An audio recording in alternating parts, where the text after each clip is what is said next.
Today I'll be telling about stack, its types and operations of stack.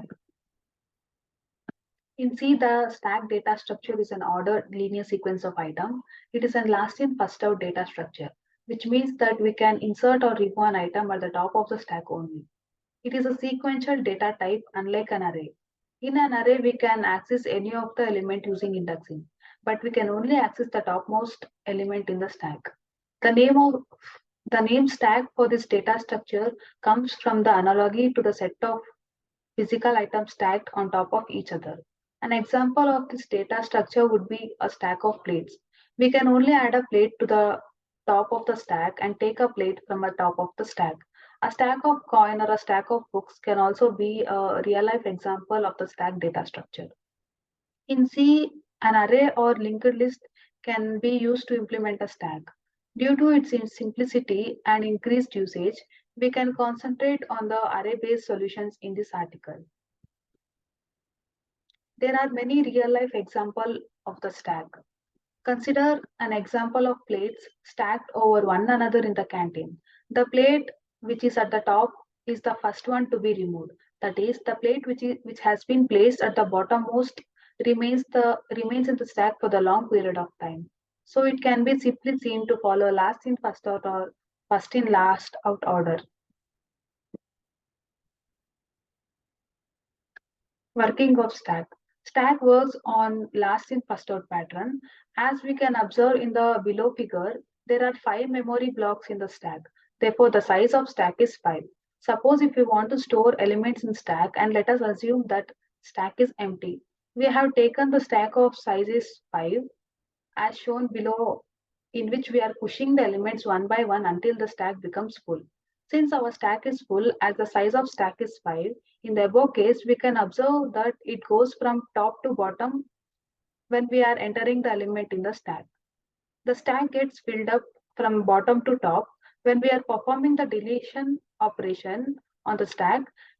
There is only one way for entering and exiting as the other end is closed.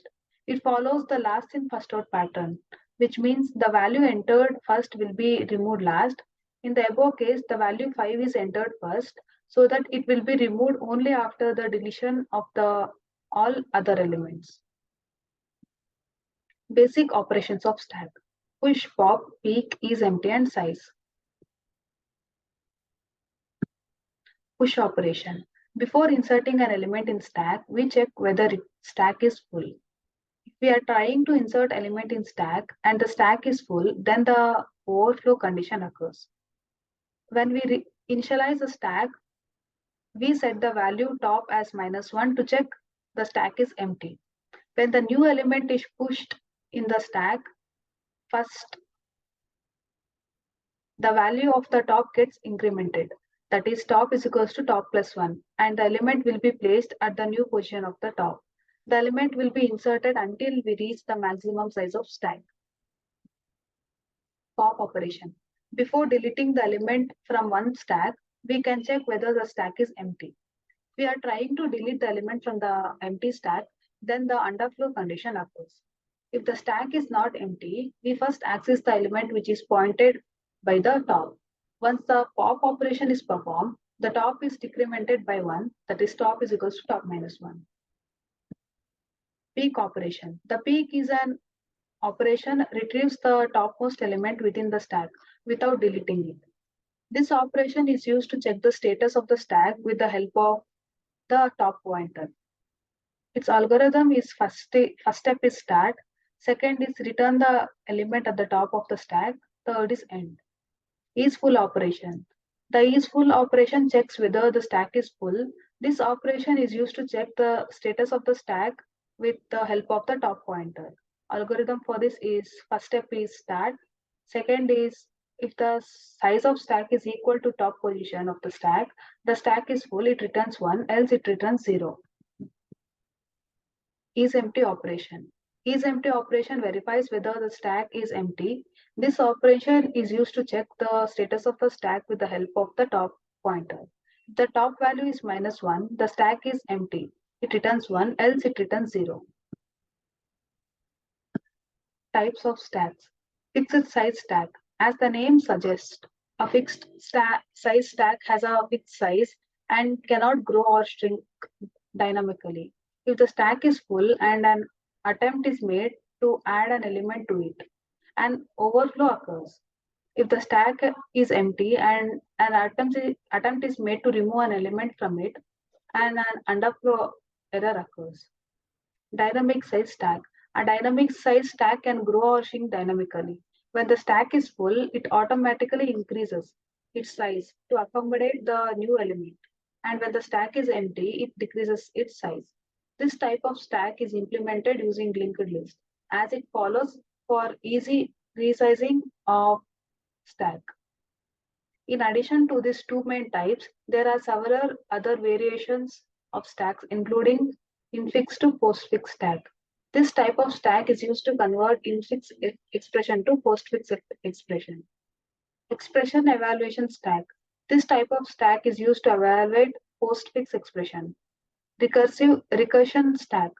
This type of stack is used to keep track of functions called in computer program and to return control to correct functions when a function returns. Memory management stack. This type of stack is used to store the value of programs counter and the value of the registers in computer program, allowing the program to return the previous state when a function returns. Balanced parenthesis stack. This type of stack is used to check the balance of parentheses in the expression. Undo redo stack. This type of stack is used in computer program to allow users to undo and redo actions. Definition of stack structure in C. Here we have defined a structure called stack, which consists of an array of integers named ARR and an integer top used to identify the elements that is now at the top. The maximum size constant denotes the stack's maximum capacity. We must initialize a stack before using it by setting the top variable to -1, which denotes an empty stack. The initialization function is seen here. When performing a push, an element is added at the top of the stack. The top variable is increased and the new element is inserted at the corresponding index. Let us put the push operation into action. In the code above, we determine whether the stack is already complete. Top is equals to maximum -1. If so, we return without advising the element and print a message indicating stack overflow.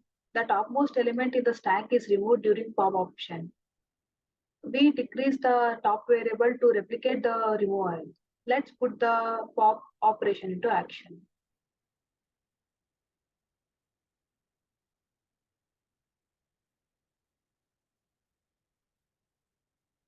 The code above checks whether the stack is empty previously. Top is equals to -1. In this case, we return an incorrect value here, -1, to sign the underflow condition and to print the error message indicating stack underflow. We can inspect the topmost element using peek method without removing it. Here is how it will be done. The stack is examined in the code above to see if it is empty. Top is equals to -1. Upon finding an empty stack, we print an error message and return a invalid -1. Thank you.